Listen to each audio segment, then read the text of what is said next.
मेरी बेटी घर में इकलौती थी, इसलिए वह बहुत आलसी थी। मेरे दामाद जी उसकी इस आदत से थक कर मुझे वहां बुलाया। एक दिन रात को 11 बजे उन्होंने मुझे अपने कमरे में बुलाया और फिर मेरे पैर को दबाते दबते अपने उंगली को मेरी गुफा में डालने लगे। तो दोस्तों सुने, पूरी कहानी बहुत ज्यादा रोमांटिक होने वाली है। तो मेरे दामाद जी ने कहा, आज भी मेरी पत्नी सो गई है। आज मैं अपनी इच्छा मारकर वैसे ही नहीं सो सकता। ऐसा कहकर दामाद ने मुझे अपने बेड पर लेटा दिया और फिर मैंने अपनी बेटी की शादी केवल 26 साल की उम्र में किया था उसकी। इतनी देर से शादी होने का कारण भी यही था। वह एकलौती थी, इसलिए उसे प्यार में बड़ा किया गया। साथ ही उसे घर के कामों की आदत नहीं थी, इसलिए मुझे अपनी बेटी के लिए इकलौते बेटे की उम्मीद थी। बहुत वर्षों के खोज के बाद मुझे वह दामाद मिल गए जो मुझे चाहिए था। मेरा दामाद अकेला था, उसके माता पिता नहीं थे। वह एक अच्छा नौकरी करते थे और उसका अपना घर भी था। मेरी बेटी के लिए ऐसा रिश्ता बहुत अच्छा था, इसलिए मैंने तुरंत विवाह की तैयारी की और अपनी अंजलि का विवाह कर दिया। लेकिन शादी के बाद मैंने जो उम्मीद की थी वह पूरी नहीं हुई। मुझे पता नहीं था कि अंजलि अकेले अपने पति का भला रख नहीं पाएगी। मुझे लगा शादी से पहले मैंने उसे अच्छी तरह समझाया था और उसने भी मुझे हाँ कहा था।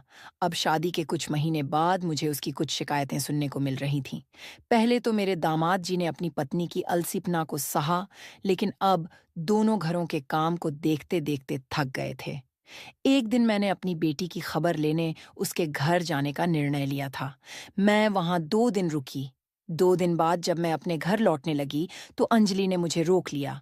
उसने कहा, माँ, मुझे अभी बहुत थकान महसूस हो रही है। तुम और कुछ दिन मेरी हेल्प के लिए रुक जाओ।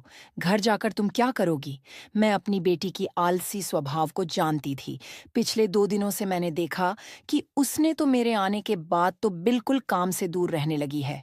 उसकी यह अलसीपना की आदत को देखकर मुझे डर लगने लगा कि कहीं दामाद उसके पास से दूर होने का निर्णय ना ले ले। मेरे दामाद उसकी आलसीपन को बहुत चुपचाप सहन कर रहे थे और ऐसे शांत व्यक्ति का एक ना एक दिन गुस्सा फूट जाता है।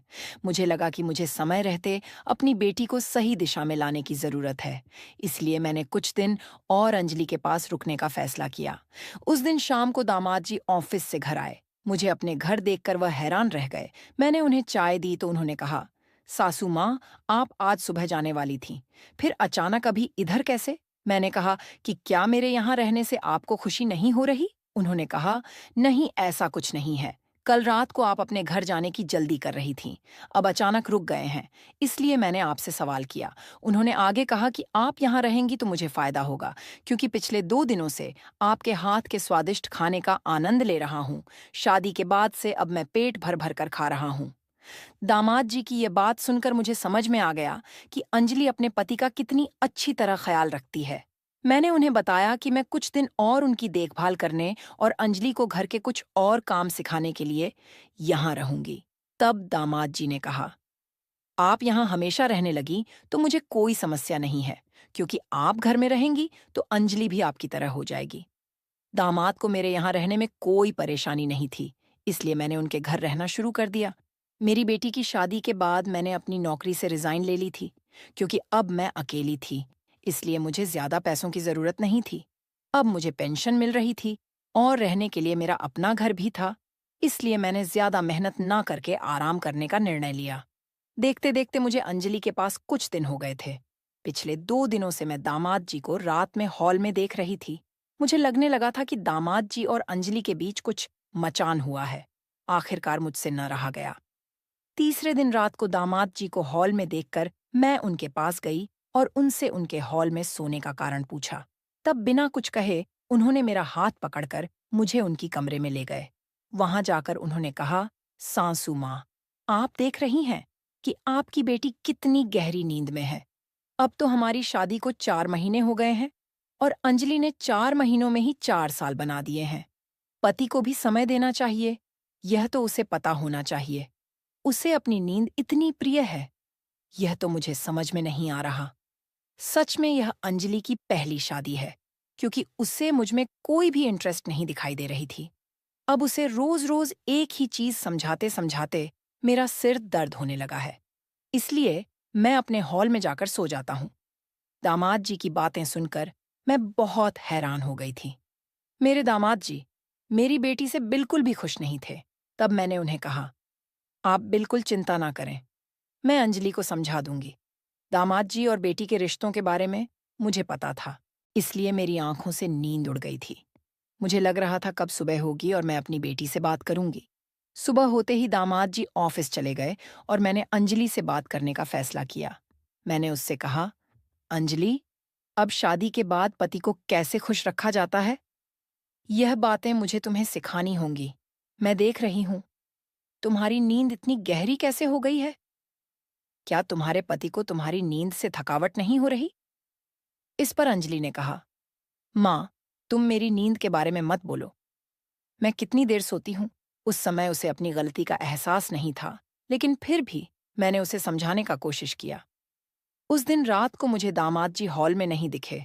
मैं उनके और अंजलि के बीच सब कुछ ठीक है या नहीं, ये देखने के लिए उनके कमरे के बाहर गई।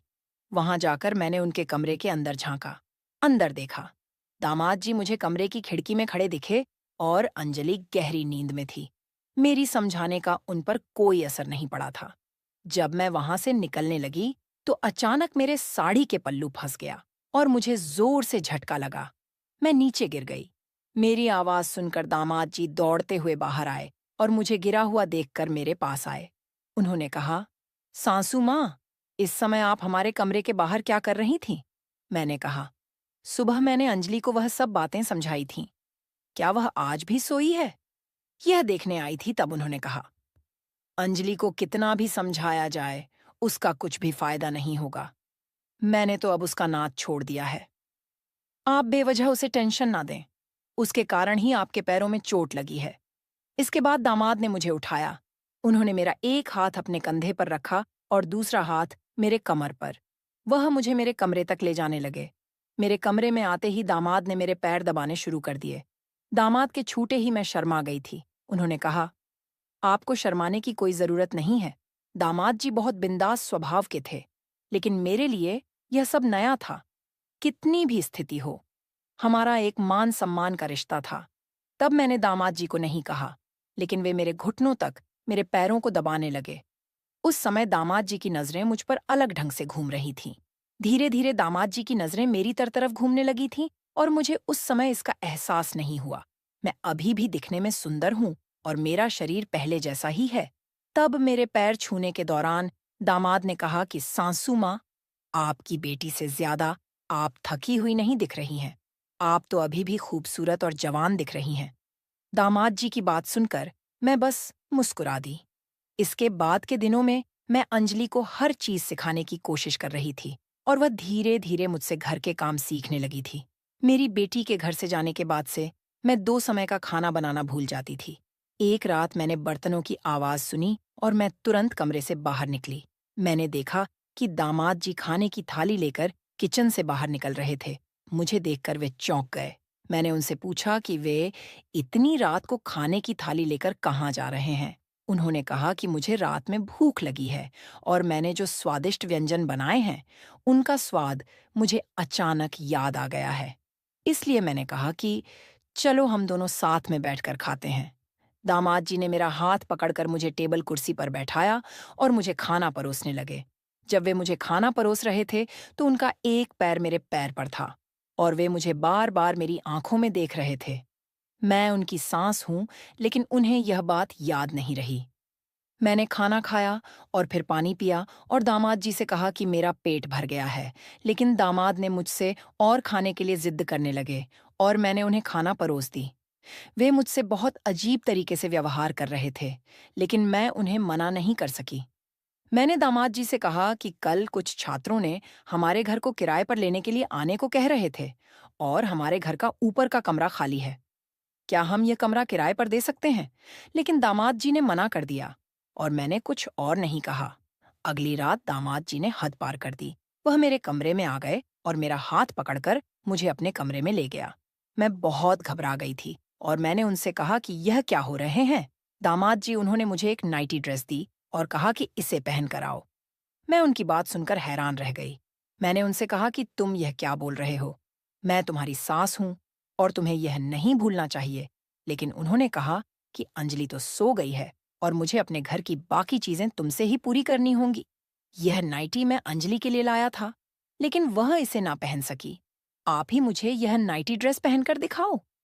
मैं दामाद की बात सुनकर बहुत शर्मिंदा हो गई और मैंने उनसे कहा कि मैं तुम्हारी सास हूं और तुम्हें यह नहीं भूलना चाहिए। लेकिन मैं उन्हें मना नहीं कर सकी और वहां से चली गई। अगले दिन अंजलि सोकर उठी और नाश्ता करने लगी। जब वह नाश्ता कर रही थी तो मैंने उसे वह नाइटी ड्रेस दी और कहा कि मैं अब यहां से जा रही हूं, क्योंकि तुम सुधारने का नाम ही नहीं ले रही हो। दामाद जी ने मुझे यह नाइटी दी और मुझसे अपनी इच्छा व्यक्त की। तुम्हारे कारण मुझे दामाद की बात सुननी पड़ी। अगर तुम अपने पति को खुश नहीं रख सकती हो तो तुम्हारा जीवन व्यर्थ है। मैंने सुनीता से बहुत कुछ कहा।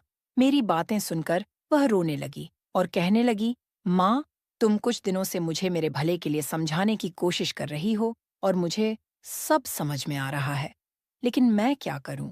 मुझे रात में गहरी नींद कैसे आती है, यह मुझे समझ नहीं आ रहा। शादी के कुछ महीनों बाद से ही मुझे अचानक ऐसी नींद आने लगी है। मुझे नहीं पता तुम्हारा बेटा विवेक मेरे बारे में क्या कहता है, लेकिन आज तक मैंने यही महसूस किया है कि विवेक को मुझ में कोई रुचि नहीं है।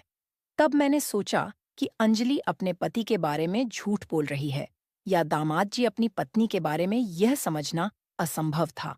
उस रात मैंने अंजलि को मेरे कमरे में जाने को कहा और उसकी जगह जाकर सो गई। उस रात मैंने अंजलि तरह नाइट ड्रेस पहनकर उसकी जगह पर सोने की कोशिश की। मैंने अपने चेहरे के ऊपर तक कंबल खींच लिया था। जब दामाद जी उनके कमरे में आए तो मैं चौंक हो गई और मेरे पैरों से कंबल थोड़ा खिसक गया। उस वक्त दामाद जी ने मुझे अंजलि समझ लिया। वे मेरे करीब आए और मेरे पैरों पर हाथ फेरी करने लगे। उस समय मुझे ऐसा लगने लगा कि मेरे लिए कुछ अजीब होने वाला है। लेकिन ठीक उसी समय दरवाजे का आवाज आया। मुझे एक लड़की की आवाज सुनाई दी। दामाद जी मेरे पैरों पर हाथ फेर रहे थे। यह देखकर वह लड़की बोली, विवेक, क्या तुम्हारा मन मुझसे अब भर गया है क्या? अब तुम्हें तुम्हारी आलसी पत्नी पसंद आने लगी? उस लड़की की बात सुनने के बाद दामाद जी का हाथ मेरे पैरों से हट गया। मैं कंबल की थोड़ी सी दरार से सब देख रही थी। एक लड़की दामाद के कमरे में आई थी और वह केवल उनके कमरे में नहीं थी, बल्कि वह मेरे दामाद को गले लगाए हुए थी। कुछ समय बाद दोनों मुझे बिस्तर पर आते हुए दिखे। वह लड़की दामाद जी से कह रही थी, विवेक, जरा धीरज करो, तुम्हारी पत्नी जागेगी नहीं। दामाद जी ने कहा, वह सुबह तक उठ नहीं सकेगी, क्योंकि मैंने आज भी उसकी पीने के पानी में नींद की दवा मिला दी है। उस पर लड़की ने कहा, तुम्हारी पत्नी का काम हो गया है, लेकिन सास का क्या करना है? उनके कारण हमारी रोज की मुलाकात में अब रुकावट आ रही है। इस पर दामाद ने कहा, मैं अपनी सास के साथ भी ना चाहते हुए उस तरह का व्यवहार करने लगा हूं। मैंने सोचा कि इस तरह व्यवहार करने से वे शर्मिंदा होकर अपने घर चली जाएगी, लेकिन वे तो यहाँ से जाने को तैयार नहीं है दामाद जी। और उस लड़की की बातें सुनकर मैं हैरान रह गई थी। मतलब दामाद मेरी बेटी को धोखा दे रहे थे। तब मैंने कंबल से बाहर आते हुए उन दोनों को देखा। मुझे देखकर दामाद जी शॉक हो गए थे। मैंने उनसे कहा, मैंने तुम्हें एक अच्छा इंसान समझा था, लेकिन तुम तो मेरी बेटी को धोखा दे रहे हो। मैं तुम्हें आसानी से नहीं छोड़ने वाली उस पर। वह लड़की बोली, तेरी बेटी थोड़ी पागल है। ऐसे लड़कियों को कोई पुरुष क्यों पास करेगा? उसने मुस्कुराते हुए कहा, अब तुमने सब देख लिया। अब हम तुझसे और तेरी बेटी से विदा ले रहे हैं। दामाद जी ने कहा, मैं तुम्हारे साथ जिंदगी नहीं बिता सकता। तुम्हारी तरह की लड़कियां सिर्फ टाइम पास के लिए होती हैं। मैं अपनी पत्नी को छोड़ नहीं सकता। दामाद जी के अफेयर के बारे में जानकर मुझे बहुत बड़ा झटका लगा। उस समय दामाद जी मेरे सामने बहुत सजीव दिखने लगे थे, लेकिन मैं जानती थी कि वह असल में कैसे हैं। मैंने अपनी भोली भाली बेटी को ऐसी व्यक्ति के पास रहने नहीं दिया। दामाद की प्रेमिका ने अपनी बदनामी के डर से दामाद के खिलाफ कोई कदम नहीं उठाया, लेकिन मैंने उस नालायक इंसान को पुलिस में दिया और अपनी बेटी को एक झूठे रिश्ते से मुक्त कर दिया। दोस्तों, आजकल कोई भी कभी भी धोखा दे सकता है, इसलिए यह समझना बहुत जरूरी है कि किस पर भरोसा करना है और हर कदम बहुत सोच समझकर उठाना चाहिए। तो दोस्तों, ऐसे ही और भी इंटरेस्टिंग कहानियां सुनने के लिए हमारे आलिया की वॉइस चैनल को अब भी सब्सक्राइब करें और हाँ, वीडियो को लाइक करना मत भूलें। धन्यवाद।